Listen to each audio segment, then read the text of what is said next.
Good afternoon and welcome to Boom, Doom and Zoom. I'm Paul Ricker, and of course, I'm joined by Peter Switzer on a day when the market's just sort of retesting highs again. Surprised the market is where it is, Pete.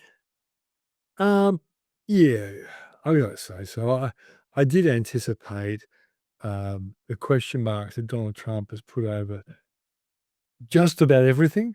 Um, would have resulted in a lot more profit taking, but we know the market went down on all the Liberation Day tariffs. There was a bounce back when we saw he was U-turning and the taco theory was going to work out, that Trump will always chicken out. We've since seen that he's like most bullies, when you call him a coward, they come back even stronger and harder. That I thought would have been a little bit more negativity for this week. And market's been because like when you look at the headlines in US business news on Wall Street, isn't it like, despite trade tensions, the market's gone up, and I do think I'm surprised. It does show you the power of the prospect of lower interest rates. I mean, in the Yeah. US, we've had some figures maybe suggesting that growth is not quite as strong in Australia. Mm, Another two or three cuts this year potentially. So, yeah, and we should point out, Paul, that both CBA and AMP, they're the 2 guys I've read overnight, they think the cash rate ends at 2.85%. That's gonna really that will help the economy in 6 months' time, but right now, it's fairly yeah, it does remind me a bit like a yield scramble because people won't buy resource stocks and they're chasing everything else for a bit of yield. But anyhow, given some of the news also about rare earths and China putting a ban on rare earths to companies involved in America and talks about production lines in Europe starting to be impacted. I don't know. I reckon there's a lot of uncertainty out there, but the market just at the moment seems pretty comfortable. I notice the VIX index is right down back to almost lows again. So yeah. anyhow, Only in America. we are where we are. We'll get to your questions in a sec. Just before we start, the important information is up on the screen. That's really what that says is we don't know anything about your particular investment objectives, financial situation, or particular needs. So what we think it may be great information may not be appropriate for you. So correcting on anything we say, we always recommend you get the appropriate Yeah. professional advice. That's what that disclaimer actually says. See, this is not personal advice because we don't know your personal We don't. finances. Yeah, it's different from customer to customer. So let's go to first question here from Nick about Brambles, which has had a really good run. BXP, Good one. BXP has surged. Is this sustainable? Will there be further upside? I think Brambles. My own view about Brambles, I've got in a couple of portfolios, is it's one of those companies that the instos are sort of. It's a bit of a safety play in the sense that I think our market at the moment is partly they won't touch resources because of what they're hearing. I don't know where else to invest. Brambles is doing well. It's yeah, you'd think that some of the uncertainty around trade might be impacting Brambles, Yeah. but it hasn't been. It does have a It's pretty big foothold in America, doesn't it? it does have a pretty big foothold, but if you'd think Brambles would be under threat. But look, I think it's done. It's been reporting well. It's been up in guidance a little bit. Mm. The analysts like it. I think still, Pete. No, they don't. No, No, no, no. oh, okay, right. Because the gain has been Maybe. so Yep. big and there's a bit of a pullback. Oh, look, you look at that gain, like, Brambles is largely a boring type of It stock, is, isn't yeah. it? Yeah, pallets, yeah. Yeah, Metals like this, yeah. and other sort of logistic type Yep. things, and I guess that's probably the strongest part, the logistics part of it. But no, look, I wouldn't be a buyer here, 'cause I think you miss a lot of the big gains, though I wouldn't be surprised if it was like a 5 or 7% gainer this year because it's a good company. I think we're looking at a 30-day chart. Can we go back to a what year-to-date chart? Because that's why yeah, that Yeah, gives you a better picture, I yeah, think, yeah. yeah, and I just think, Paul, um, if this tariff stuff gets more loopy, and potentially it could, yeah, the transporters are gonna be affected as well, aren't they? Oh, yeah, I mean, it's gotta be affected, Yeah. right? So I would say I will wait for a pullback, and as I say, there's been a massive gain. I think there are better stocks with more upside than Brambles. Yeah, I agree. I think it's look, I don't think you're gonna take necessarily get out of it, but I think No? it is, it's a defensive stock and, Yeah. yeah, that's sort of why it's benefiting at the moment. So, but it's had a good run and maybe, it's sort of, It is what it is, and you take some profits. Okay.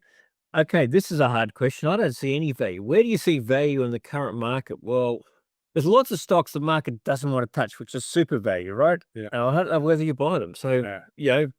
companies like, you could look at the really beaten up companies like Ramsey. You could look at things like, you could say CSL's pretty beaten up. You could look at the company like IDP Education after yesterday and Yeah. today. And by the way, I noticed with Steve Johnson, he's a pretty good small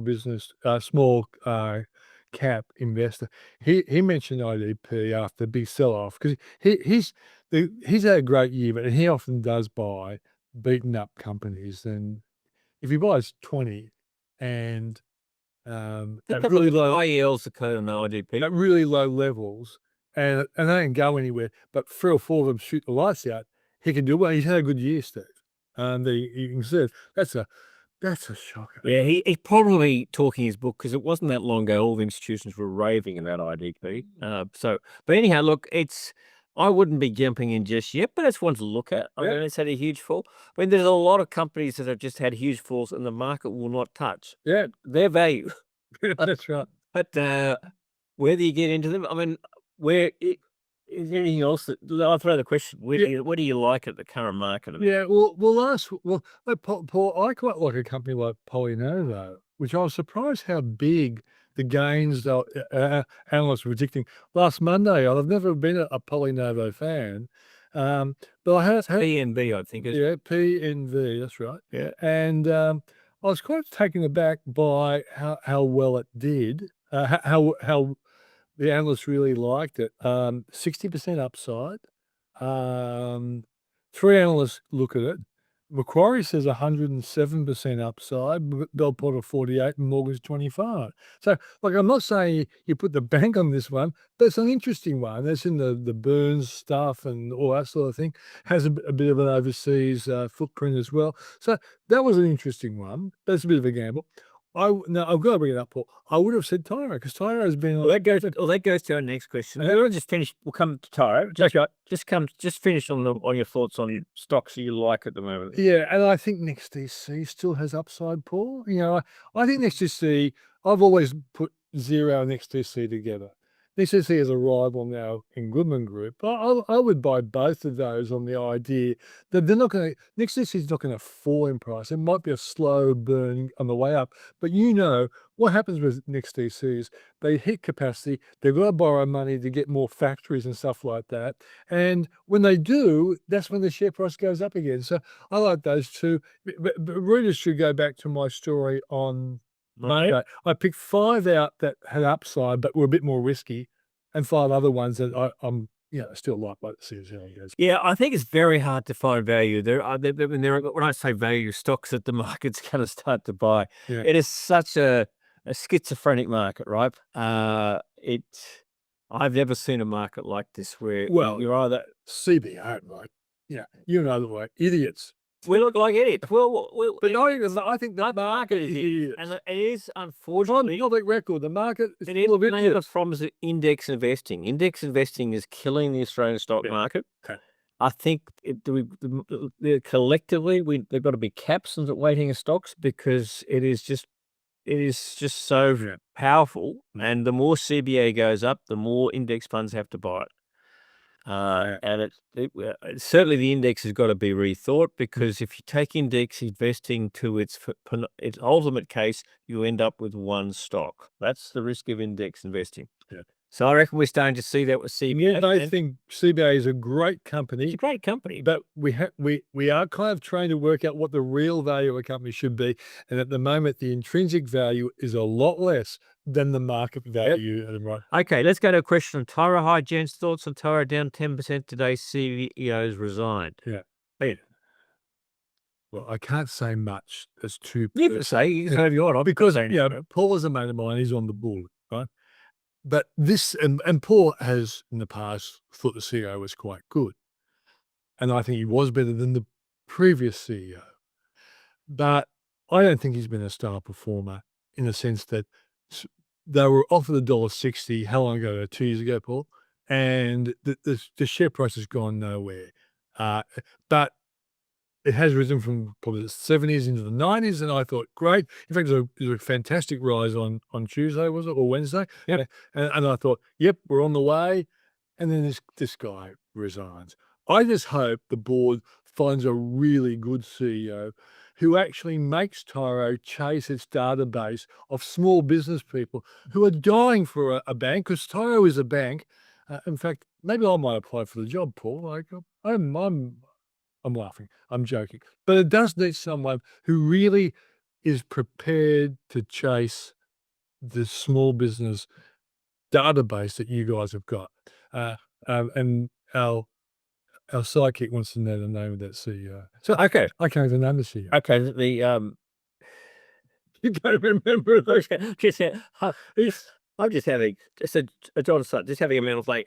They're your comments. I'm not going to say. Just to. Yeah. That's right. If John's listening, Paul totally disagrees with me, but still, I'm not saying anything. I'm saying they're your comments. Okay. and I have to give my fair comment. Yeah. Okay. Let's go to Max on the top phone if we can.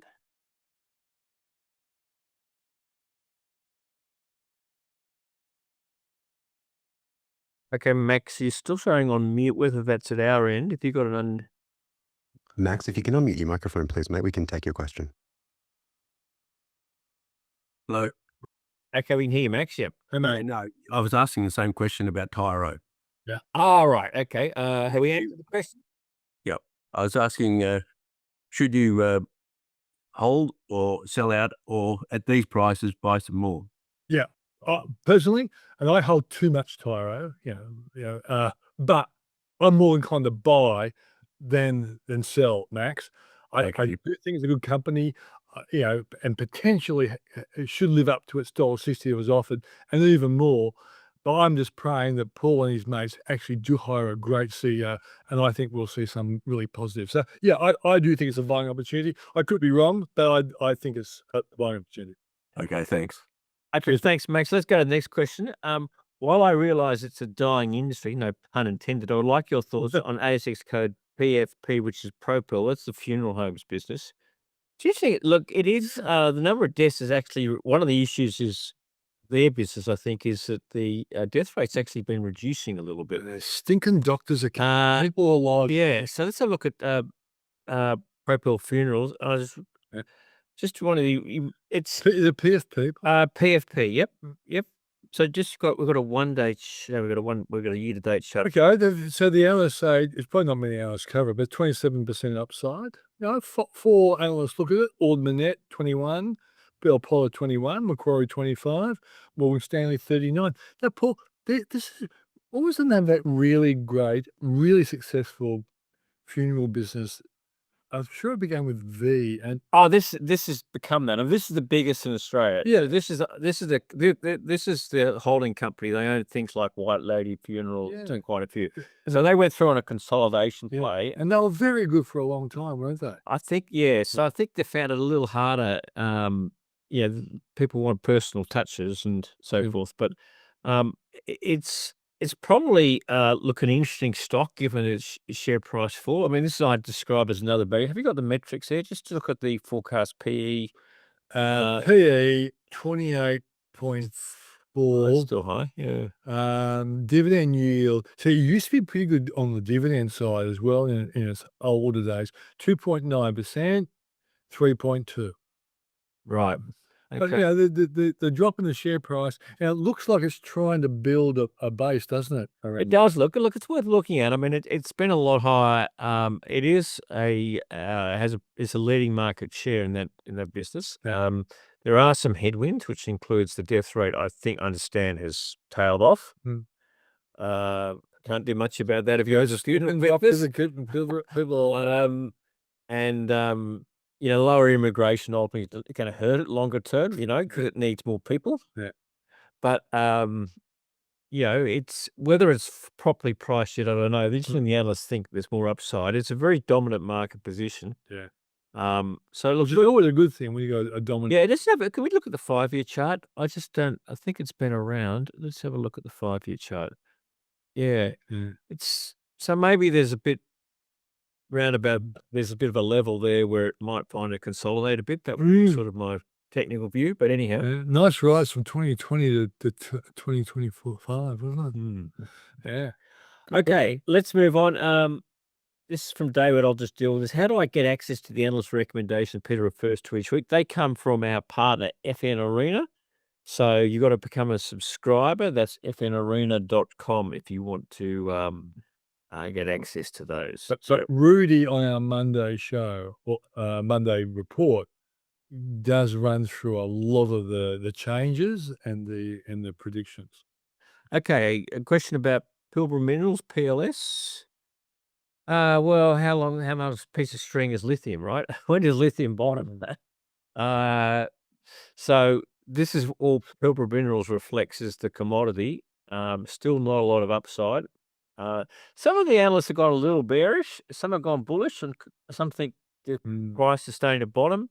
I think everyone who ever recommended any lithium stocks has got egg in their face because it was never supposed to go this low. Including Gina, because she bought, 19.9% of the line. Didn't You can argue Wesfarmers pay too much. There's a lot of them. Rio with its purchase of the big one.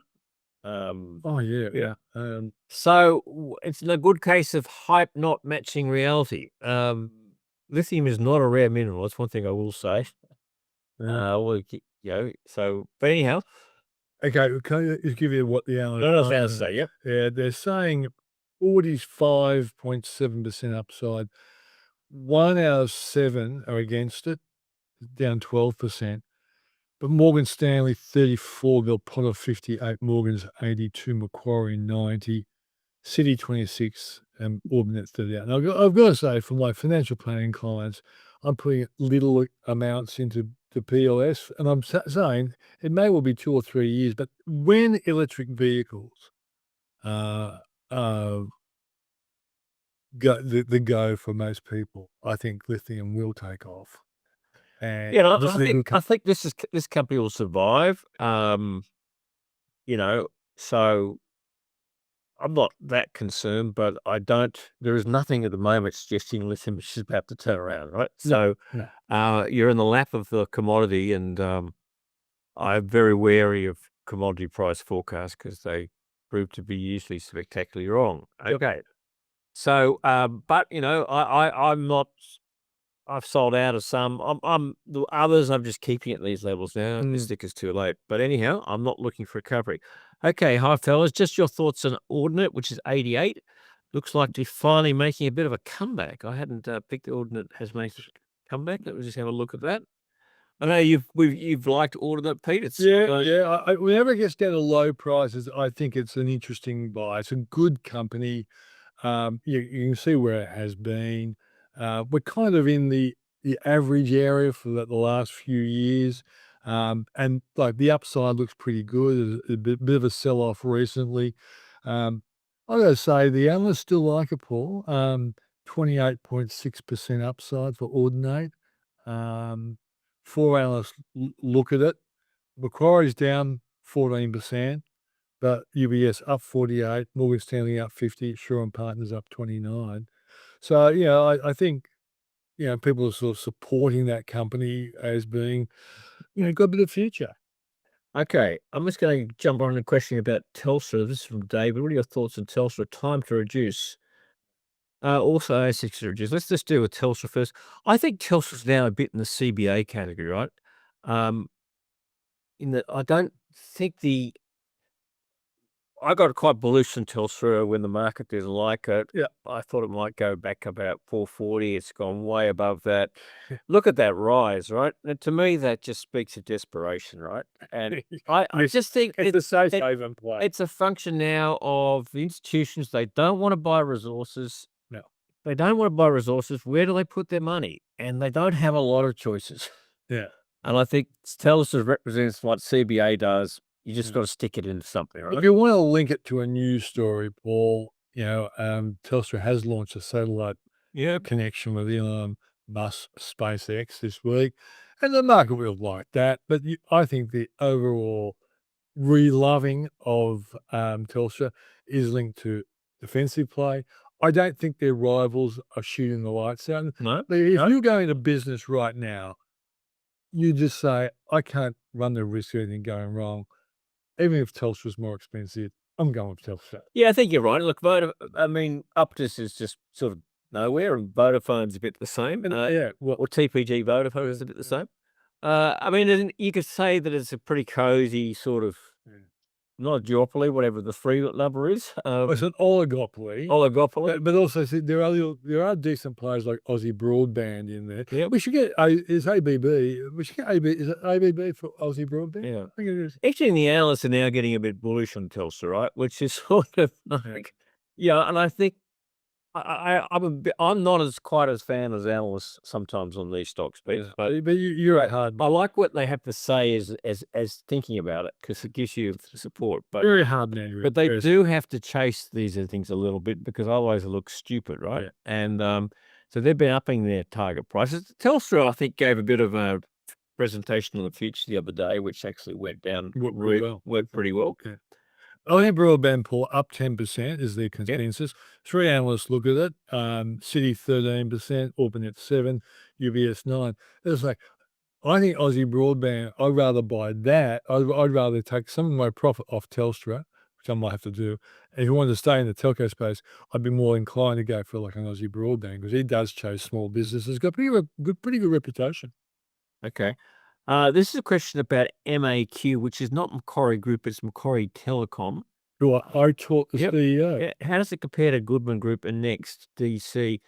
Macquarie Telecom is an operating business. It operates data centers. It's usually for the public sector, isn't It's it? usually public sector defense, very high security data centers. And it's paying a dividend, and it has been for a while. It's been in business a long time. Have we got an MAQ up there? I just can't. I didn't realize it would come down a little bit. So it's probably not directly competing. It's probably competing a little bit more with Next DC. Goodman's is sort of a future step, because they're just starting essentially.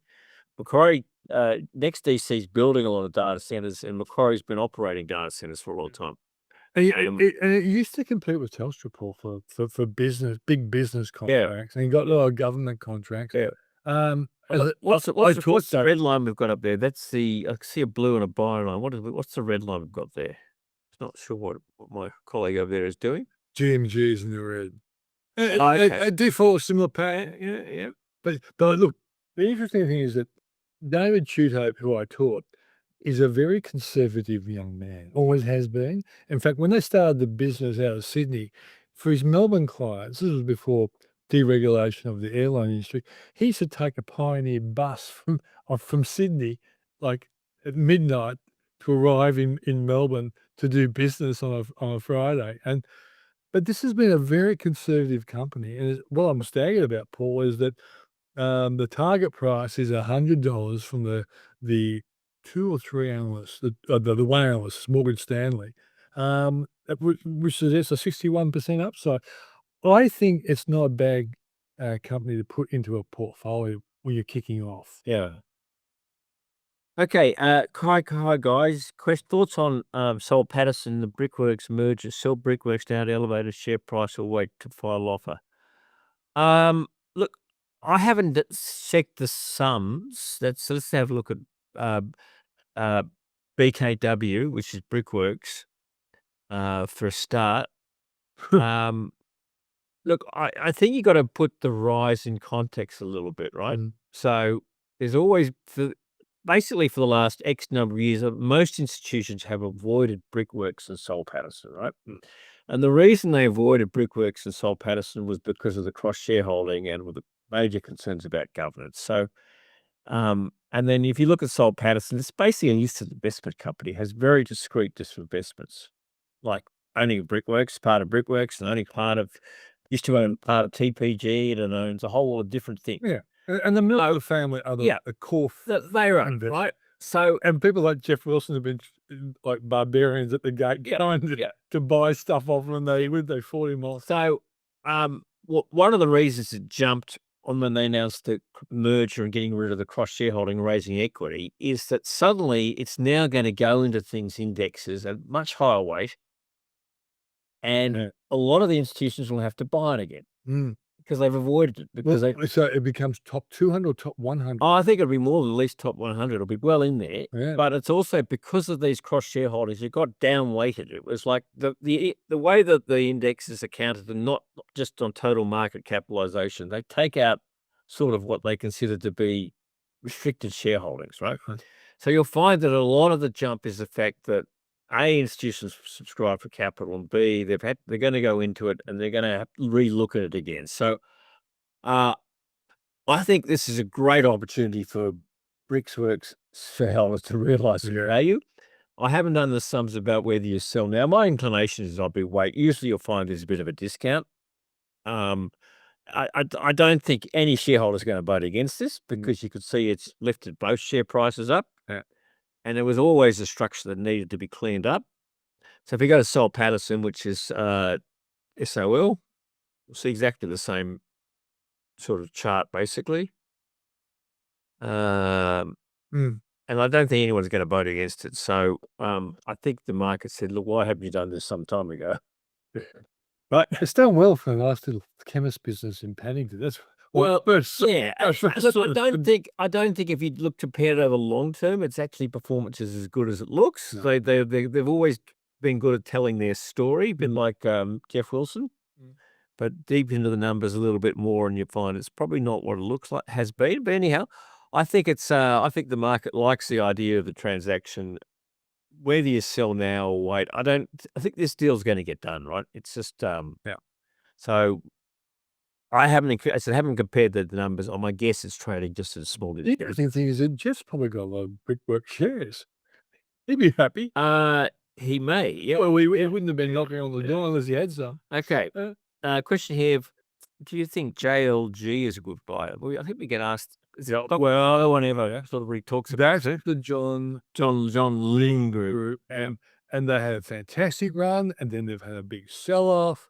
Another so-called value company, potentially, the market just doesn't want to touch. And part of their business is when there are like hurricanes in the US, they do a lot of insurance type work. You know, so when the insurance companies get builders to go along, and then the builders have to sort of give their quote to the insurance company, and there's battles or sorts of. This JLG group basically has the anointment from insurance companies, and they do a lot of this sort of work, and they do as other areas in the building area.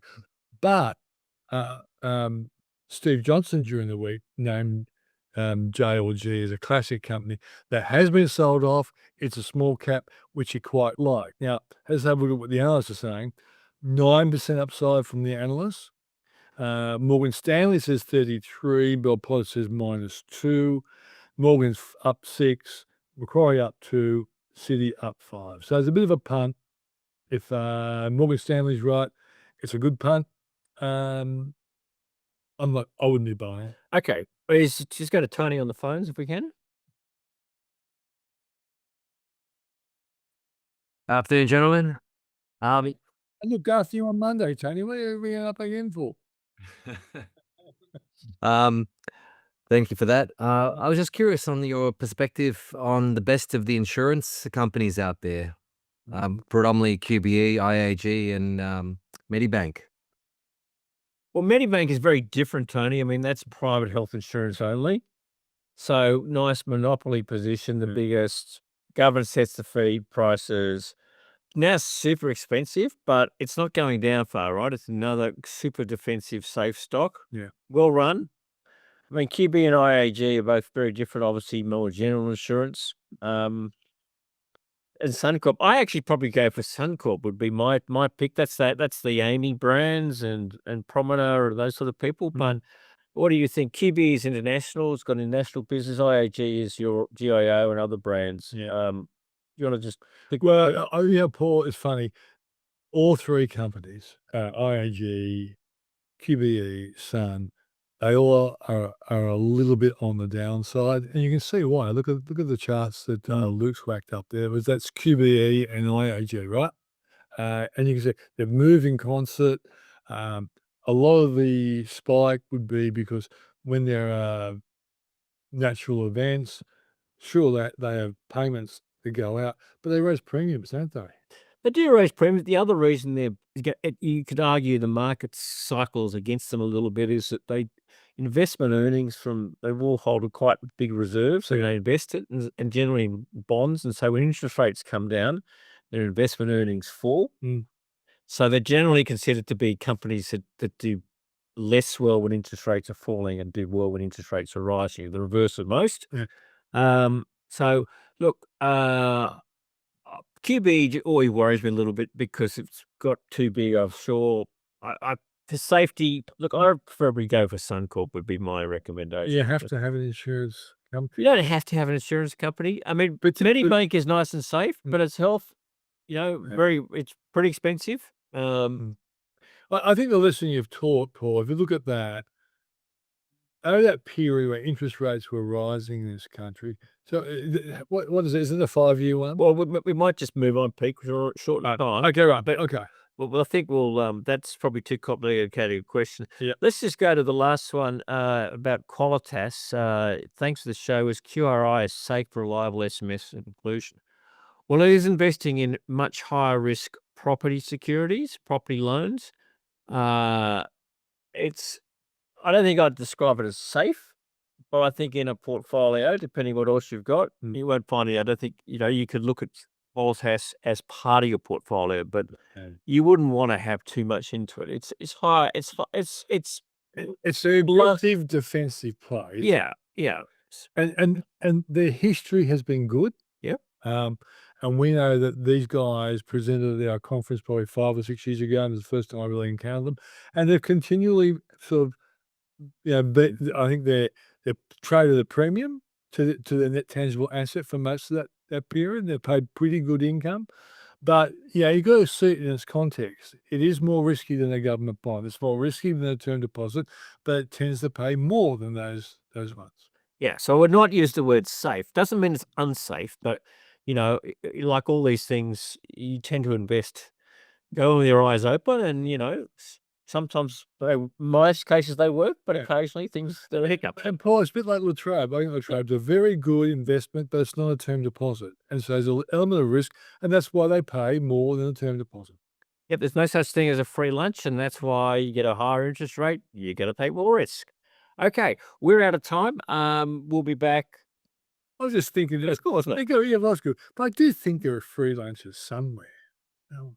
Maybe in Canberra. No, but Okay. Any else weekend unemployment data in the US? That's going to be important. They're now starting to worry about the economy a bit, aren't they? Yeah, exactly right. And we saw in our own economy in less than expected. Donald's going to be battling data. He's got the world's best economy because he's the greatest, right? Beating her. It could be some interesting data out there on Friday night. You'll be writing about it on our log on Saturday. So see the Saturday report, our report out today.